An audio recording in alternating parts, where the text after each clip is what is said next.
इसको अगर 100 दफा कोई शख्स पढ़ ले, अच्छा, ला हौला वला कुव्वता इल्ला बिल्लाह, सही सही, लेकिन पढ़ना कैसे है?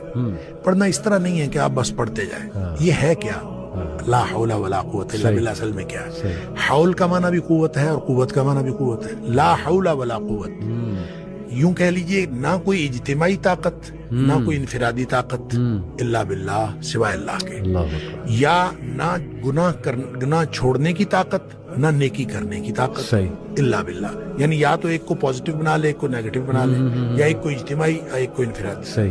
अब अल्लाह के सामने इसको अपना मसला समझ के ना, अपना जो भी मसला है वो सोचे, सही, और सोच के अपने अल्लाह के सुपुर्द कर दे।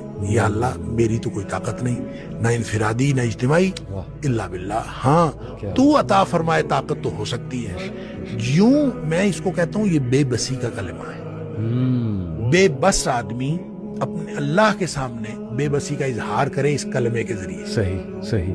तो फिर ये नबी पाक सल्लल्लाहु अलैहि वसल्लम ने फरमाया, जिस शख्स ने कहा था ना मुझे वसवसे आते हैं, जी, आपने फरमाया ला हौल वला कुव्वता इल्ला बिल्लाह पढ़ा कर, तेरे वसवसे भी खत्म हो जाएंगे, और इसके अलावा अल्लाह ताला तेरे 100 मसले हल कर देगा। वाह वाह। आप अंदाजा करें, आप अंदाजा करें, एक शख्स के 100 मसले होते नहीं है। Subscribe, like, and share.